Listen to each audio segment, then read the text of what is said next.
देख यूट्यूब पे तेरे को हज़ार तरीके की चीज़ें मिल जाएगी साइबर सिक्योरिटी में अपना करियर बनाने के लिए, हैकिंग में अपना करियर बनाने के लिए। मैं कहूँ ना ज़्यादा तो उसमें जो भी चीज़ें हैं बुलशिट है, कोई भी काम ही नहीं करती। देख अगर तुझे सच में इसमें अपना करियर बनाना है ना, तुझे किसी की राय सुनने की जरूरत ही नहीं पड़ेगी, तो अपने आप ही सोल्यूशंस ढूंढ लेगा। बट तू अगर इस वीडियो पे आया तो मैं तेरे को एक गाइडेंस दे सकता हूँ कि भाई इस तरीके से तू आगे बढ़ सकता है, उस तरीके से तू आगे बढ़ सकता है। First of all thing is भाई तेरे को एक पीसी की नीड पड़ेगी, कुछ भी कर ले तेरे को एक पीसी की नीड पड़ने वाली है, क्योंकि बहुत सारे लोग इस वीडियो को देख रहे होंगे उनके पास पीसी नहीं होगा, उनके पास लैपटॉप नहीं होगा, उनको नीड पड़ने वाली है। तुम अपने फोन में काले से डाउनलोड कर सकते हो, हज़ार तरीके की चीज़ें तुम अपने फोन में कर सकते हो टर्म्स के थ्रू, बट वो वर्थ इट ही नहीं रहेंगे कभी भी। तो पता है वो कभी चीज़ें उस हिसाब से प्रोफेशनल टर्म में जा ही नहीं सकती हैं। तो इस फोन का इस्तेमाल करके, जिससे मैं भी रिकॉर्डिंग कर रहा हूँ भाई, तू कितने ही लेवल तक आ सकता है, तो कितने ही अटैक सीख सकता है, तो कितनी ही ज़्यादा चीज़ों को एक्सप्लोर कर सकता है, तो कितनी मशीन पर ट्रायल एंड एरर कर सकता है। तेरे पास एक ही डिवाइस है, so you have to be कि भाई तेरे पास एक पीसी या फिर लैपटॉप होना चाहिए। एंड नहीं है भाई, अगर तेरे को सच में मन है अंदर से सीखने का, तेरे को जिद करनी पड़ेगी घर पे, तेरे को मार्क्स लाने की कंडीशन को पूरा करना पड़ेगा घर में कि भाई 80-90% लानी पड़ेंगे, तब तेरे पापा पीसी दिला देंगे। बस तरीके की चीज़ है भाई, वो अपना तू फाइंड आउट कर। जैसे तू पीसी ले लेता है, you have to master it like as a software level, as a like hardware level, तुझे सब चीज़ की नॉलेज होनी चाहिए। बेसिक सी भाई, रैम क्या है, सीपीयू क्या है, प्रोसेसिंग यूनिट क्या है, ये कैबिनेट क्या है, इसमें सॉफ्टवेयर कौन कौन से डलते हैं, माइक्रोसॉफ्ट क्या है, बेसिक नीड कंप्लीट। तेरे को सॉफ्टवेयर चलाना आना चाहिए, कौन कौन से, जो भी बेसिक्स है। एंड ये मैं बात लेके चलो, साइबर सिक्योरिटी में कहीं भी काम नहीं आने वाले, लिटरली बोलो कहीं भी साइबर सिक्योरिटी में काम नहीं आएंगे। पता काम क्या आएगा, ये बेसिक जो छोटी मोटी चीज़ है ना, चुटर मुटर वाली, ये तेरे को आगे जाकर काम आएगी। भाई कौन सी चीज़ कहाँ पर है, क्या चीज़ से क्या हो सकता है, वो नॉलेज काम आएगी। एंड उसके बाद तेरे को क्या करना है, उसके बाद तेरे को VMware या फिर जो भी वर्चुअल बॉक्स है, या फिर ऐसी पेन ड्राइव लेनी है, उसमें काले लिनक्स डाल लेनी, बूटेबल वाली डाल। 10 तरीके की बूटेबल मीन्स ऑफ कि इस पेन ड्राइव के थ्रू ही स्टोरेज में इसमें डाल ली है, इसमें लगाऊंगा, इसमें काली लिनक्स चलने लगी। दैट थिंग वर्चुअल बॉक्स इस काइंड ऑफ थिंग कि तेरे पीसी में ऑलरेडी सब कुछ चीज़ें हैं, एंड उसी के अंदर एक और मशीन क्रिएट हो गई है अलग सी, एक अलग ऑपरेटिंग सिस्टम क्रिएट हो गया काले लिनक्स का। एंड लिनक्स से बहुत सारे ऑपरेटिंग सिस्टम आते हैं, काले लिनक्स में बहुत ज़्यादा कंफर्टेबल हो तो अपने हिसाब से डाउनलोड कर लियो। पैराट OS है, उबंटू करके है, काले लिनक्स से बहुत ज़्यादा प्रेफरेबल इसलिए लगता है क्योंकि उसमें सारे टूल्स एक साथ आ जाते हैं, मुझे कहीं से डाउनलोड करने की जरूरत नहीं पड़ती, तो काले लिनक्स में ज़्यादा प्रेफर करता हूँ। तेरे को उस पर धीरे धीरे कंफर्टेबल हो रहा है काले लिनक्स के अंदर। जो भी टर्मक्स है, जो भी तुम लोग विंडोज़ के अंदर तुम लोगों को पता हो तो विंडोज़ प्रॉम्प्ट है, अभी विंडोज़ का टर्मिनल कहते हैं उसका, जो भी अपडेट हो चुका है, उसी को तेरे को अपडेटेड वर्जन पे सीखना है।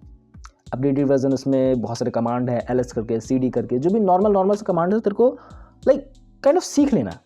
जो भी है रट्टा मार लेना कि भाई इस तरीके से वो चीज़ें हैं, उस तरीके से वो चीज़ें। एंड लिनक्स का टर्मिनल अगर तूने सीख लिया तो ज़्यादा चीज़ें तुझे मैनुअली करनी नहीं पड़ेगी, और मैनुअली होती भी नहीं है लिनक्स के अंदर ज़्यादा चीज़ें, तो ये कमांड डालने पड़ेंगे, जो कमांड याद रखने पड़ेंगे। एंड तू कहेगा कैसे कमांड याद रखूँ, बहुत तरीके की चीज़ें हैं, मेरे को कॉपी वगैरह बनानी पड़ेगी, ऐसे सब चीज़ें नोटपैड में लिखना पड़ेगा। नहीं, ऑटोमेटिकली यूज्ड हो जाएगा। तुझे नहीं पता था ना विंडोज़ का बटन इधर साइड में होता है, टाइम इधर दिखता है, तुझे नहीं पता था नोटिफिकेशन पैनल ऊपर से दिखता है, नहीं पता था, ऑटोमेटिकली ट्रायल करा कि भाई नोटिफिकेशन ऊपर से है, ये इंटरनेट वाला बटन है, वाईफाई वाला बटन है, ऑटोमेटिकली आई ना चीज़ें। सेम इसमें भी आएगी, काले लिनक्स में भी सेम चीज़ें आएगी, ऑटोमेटिकली दिमाग में बैठ जाएगा। यूज टू होना है बस, काले लिनक्स डाउनलोड कर लिया, धीरे धीरे उसमें सीखने लगे। अब आगे क्या इसी से साइबर सिक्योरिटी में एक्सपर्ट बन जाएंगे? देखिए बेसिक है, एडवांस लेवल तो भी मैंने बोला ही नहीं है।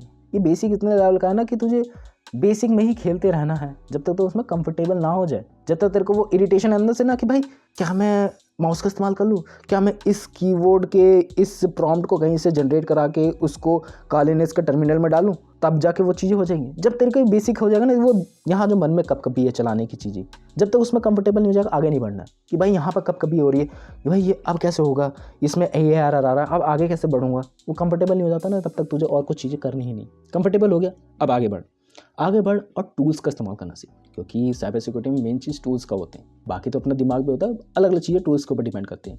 फर्स्ट ऑफ ऑल टूल्स मैं रिकमेंड करूँगा, तेरे पास बहुत सारी चीज़ें होंगी सीखने की। तेरे को नेटवर्किंग से स्टार्ट करना है, बहुत हार्ड टॉपिक है ये, बहुत हार्ड, समझ में बिल्कुल भी नहीं आएगा भाई नेटवर्क कैसे वर्क करता है। तेरा राउटर है, उसमें 192.168.10 से स्टार्ट होता है, किसी जगह 0.1 से ही स्टार्ट होता है, एंड इधर ये लोकल IP एड्रेस है, ये यहीं से ऑपरेट होगा। एंड इसके बाद ये IP बहुत लोगों को असाइन करी जाती है, मेरे फ़ोन को भी असाइन करी गई है, मेरे PC को भी असाइन करी गई है, बहुत जगह पर असाइन करी गई है। कहाँ से आ रहा है, नेटवर्क प्रोवाइडर क्या है, ISP क्या है, तेरा बहुत सारी चीज़ें नेटवर्किंग के अंदर सीखने की ज़रूरत है तुझे। एंड नेटवर्किंग ये सीखेगा कहाँ से, ये भाई बहुत बेसिक नॉलेज है। तेरे को किसी भी नेटवर्क डिग्री जो भी तू करता है ना, लाइक BCA वगैरह, BTech वगैरह, वहाँ पर एक पर्टिकुलर सब्जेक्ट होता है इसका। बट अगर तू ये सब डिग्री नहीं कर रहा है एंड तुझे इंटरनेट से ही सीखना है, बहुत सारे फॉर्म्स अवेलेबल है, बहुत सारी यूट्यूब पर वीडियोस अवेलेबल है। मैं अब कहूँ तो नेटवर्क चक्कर में अपने टाइम पे देखा करता था भाई, बहुत सी चीज़ उसने बताई है। एंड नेटवर्क एक्सप्लेनर करके कोई यूट्यूब चैनल हुआ करता था, उस टाइम पे बताता था, अब है कि नहीं मुझे नहीं पता। उससे सीखी मैंने, मतलब बेसिक सीखने कि भाई नेटवर्क काम कैसे करता है, आईपी असाइन कैसे करी जाती है। IP is a sense of कि तुझे वो इंटरनेट से कनेक्ट करा रही है, आईपी। एंड जैसे ही तो नेटवर्किंग में सीखेगा ना, तुझे बहुत सारे टूल्स का और पता लगेगा। लाइक बात लिखी नेटवर्किंग बहुत ज़्यादा ऐसे मदद करेगी कि तू अटैक्स कर रहा है, वो अटैक्स कैसे जा रहे हैं यहाँ से वहाँ, किसी कंप्यूटर पे कैसे अटैक हो रहे हैं, वो वापस आ रहे हैं वहाँ से। एंड इन चीज़ों को ट्रैक करने के लिए वायर शार्क करके एक टूल आता है, उसको बेसिक सा सिर्फ मॉनिटर करना है। मॉनिटरिंग के लिए होता है कि भाई क्या चीज़ें जा रही है, क्या चीज़ें आ रही है, उससे हैकिंग भी होती है थोड़ी बहुत। ये लाइक जो नॉर्मल HTTP वेबसाइट चलती थी ना पुराने टाइम में, वो डाटा ट्रैक कर लेती थी कि भाई कौन सा डाटा गया है, कौन सा डाटा आया है, एंड उसमें कौन सा पासवर्ड डाला गया था। मेटास्प्लॉइट के ऊपर तेरे को बढ़ने से पहले बर्बसूट को थोड़ा बहुत कंफर्टेबल होना चाहिए। बट बर्बसूट ऐसा है ना कि भाई तू यहाँ से कोई भी वेबसाइट की रिक्वेस्ट भेज रहा है, मीन्स ऑफ इट कि यहाँ से कोई भी डाटा किसी भी वेबसाइट पर भेज रहा है, उसको तू बीच में मैनिपुलेट कर सकता है। बात समझ पाया? तू A से B पे कुछ भेज रहा है एंड बर्बसूट एक ऐसा टूल है जो बीच में बैठा हुआ है एंड उन दोनों को वो इंटरसेप्ट कर सकता है। दैट थिंग वो इंटरसेप्ट कर सकता है एंड वो डाटा को जाने से रोक सकता है एंड वो बीच में ही चेंज करके भेज सकता है। एंड यहाँ से जो डाटा आएगा उसको भी तो चेंज करके रख सकता है। बर्बसूट एक ऐसा टूल है एंड इससे नेटवर्क इंटरसेप्टिंग, इसलिए मैंने बोला कि नेटवर्किंग जरूरी है इससे पहले, कि थोड़ा सा बेसिक क्लियर होंगे तो समझ में आएंगी चीज़ें। उसके बाद तेरे को सीखना है मेटास्प्लॉइट। भाई मेटास्प्लॉइट भाई बड़ा कमाल का टूल है, बड़ा कमाल का। मैंने अपने टाइम पे उसको वहीं पे छोड़ दिया था, मैंने बेसिक सीख गई एंड मेरे को वहीं से रीस्टार्ट करना है। ये सीरीज़ इसी चैनल पे कंटिन्यू रहने का ऐसा प्लान है। मेटास्प्लॉइट में एक ऐसा टूल है ना, बहुत सारे तू टूल्स बना सकता है, बहुत सारे तू एक ऐसा वायरसेस बना सकता है जिससे तू किसी का फ़ोन कंट्रोल कर सकता है, या तो किसी का फ़ोन ख़राब कर सकता है, ऐसे सब वायरसेस उसमें बनते हैं, या तो किसी डिवाइस में भेज के उस डिवाइस की इंफॉर्मेशन वगैरह ले सकता है, इंटरसेप्ट कर सकता है किसी पर्टिकुलर डिवाइस को, किसी भी पर्टिकुलर चीज़ों को। उसमें ज़्यादातर चीज़ें तो अब रिकॉग्नाइजेबल हो गई कि भाई मेटास्प्लॉइट बहुत ज़्यादा हार्मफुल टूल है, उसको बोलना भी मेरे लिए बहुत ज़्यादा पता नहीं, शायद से हानिकारक होगा यूट्यूब पे, पता नहीं बैन वगैरह कर दे यूट्यूब।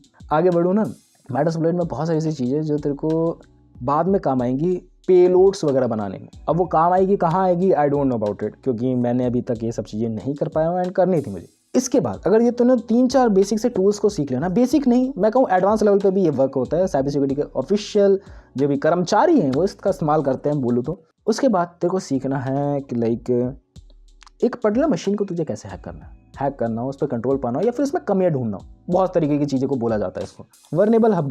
vulnerable.com एंड यहाँ पे इस वेबसाइट के अंदर जाएगा तो मुझे बहुत सारी चीज़ें मिलेंगी। एंड यहाँ पर ये जो मशीन्स दिख रही हैं ये सारी मशीन्स है। इन मशीन्स को तो अपने लोकल वर्चुअल बॉक्स में, जैसे तूने कालिनिस को डाला था वैसे तो एक और वर्चुअल मशीन क्रिएट करके उसको तू अटैक्स कर सकता है उस पर डिफरेंट तरीके के, एंड उन्हीं सब टूल्स का इस्तेमाल करके लाइक बर्बसूट, वायरशार्क, बहुत सारे टूल्स का इस्तेमाल करके इनको इंटरसेप्ट कर सकता है, इनकी ओवरऑल चीज़ों को देख सकता है। मैं एक टूल का नाम बताना भूल गया, एनमैप से भी तू नेटवर्क स्कैनिंग वगैरह कर सकता है एंड नेटवर्क हर जगह पे काम आ रहा है भाई, बेसिक नॉलेज होनी चाहिए, मैं बार बार बोल रहा हूँ। ऐसी वल्नरेबल मशीन्स को ढूंढना है जिसको तू हैक कर पाए एज स्टार्टिंग फेज में, बहुत ही ईजी हो, जहाँ पर डिफिकल्टी लेवल बहुत ही ज़्यादा ईजी हो, जो आसानी से हैक हो सके।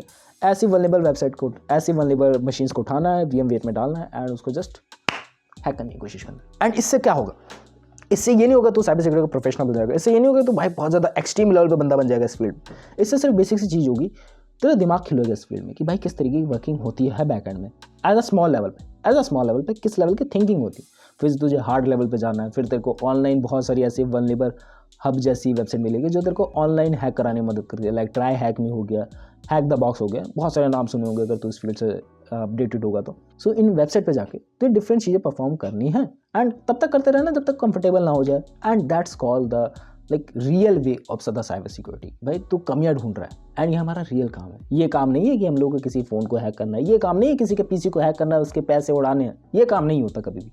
ये होता है कि भाई कमियाँ ढूंढनी है एंड ऐसे हम लोग को वेबसाइट्स वगैरह को भी सिक्योर करना पड़ता है, ऐसे हम लोग को एप्लीकेशन वगैरह को भी सिक्योर करना पड़ता है, उसमें कमियाँ ढूंढनी पड़ती है। दैट वाज द भाई साइबर सिक्योरिटी का काम है, बेसिक लेवल का। एडवांस लेवल का जो भी काम होता है जैसे जैसे मैं सीखूंगा, मैं ये नहीं मानता कि मैं एडवांस लेवल पे जितना भी मेरे को नॉलेज है मैं बताते लेके चलूँगा तेरे को कि भाई हाँ मैं ये चीज़ सीखी आज, मैं वल्नरेबल हब पे ये गया, ये चीज़ें हुई, try hack me, hack the box. पहले तुम्हें पता है हैक द बॉक्स की एक मैं स्टोरी सुनाना चाहूँ। हैक द बॉक्स पे ऐसा होता था ना, तुम लोग को आसानी से अकाउंट क्रिएट नहीं कर सकते थे। हैक द बॉक्स पे ये चीज़ें होती थी, तुम लोग को अकाउंट बनाने के लिए हैक द बॉक्स पे, उसकी वेबसाइट्स को हैक करने के लिए तुम्हें ये मानना पड़ता था कि भाई हैक द बॉक्स पे अकाउंट कैसे बनाए, उसको हैक करना पड़ता था तुम्हें। भाई साहब वो एक अलग ही आ रहा था मेरा। अब तो उस पर account banana I think easy हो गया, पहले बहुत ज़्यादा क्रिएटिव था वो कि भाई हाँ क्रिएटिविटी चलती थी। मुझे एक याद आई वो चीज़ें, मैंने कहा बता दूँ तुझे। सही चीज़ है, बहुत ही फन वाली वाइब है। ये नहीं कि भाई कभी भी टेंशन लेनी है, ये कि भाई हाँ प्रॉब्लम सॉल्विंग एटीट्यूड होना चाहिए। जो मेरा साइबर सिक्योरिटी ने बहुत ज़्यादा मदद करी कि भाई मैं प्रॉब्लम को सॉल्व ही करता रहता था उस हिसाब से कि हाँ ये चीज़ें इस तरीके की चलेंगी उस तरीके की चलेंगी। बाकी तू बता ये तेरे को कुछ समझ में आया नहीं है। मैंने सोचा कि भाई ये जो चैनल डेड पड़ा हुआ है इस पर थोड़ा बहुत अपना ज्ञान शेयर करा जाए। बहुत साल हो गए, मतलब साल तो हो गए, पिछले साल कंटेंट डाला था, 2-3 महीने हो गए कुछ कंटेंट नहीं डाला है। मैंने कहा साइबर सिक्योरिटी की जर्नी रीस्टार्ट करी जा रही है, दुआ बॉट चैनल का नाम है, टेक कैटेगरी के ऊपर वीडियोस डली हुई है, why not start kind of hacking series, kind of start जो भी मेरे को नॉलेज है अबाउट द टेक कैटेगरी तुम लोगों के साथ शेयर करी जाए। That was a thing. I think बहुत ज़्यादा वीडियो बोरिंग होंगी बट इन्फॉर्मेटिव है जो भी मेरे इतने सालों का एक्सपीरियंस है मैंने बताने की कोशिश करें एक ही वीडियो के अंदर। That's all for the video, मिलता है नेक्स्ट वीडियो में, बाय।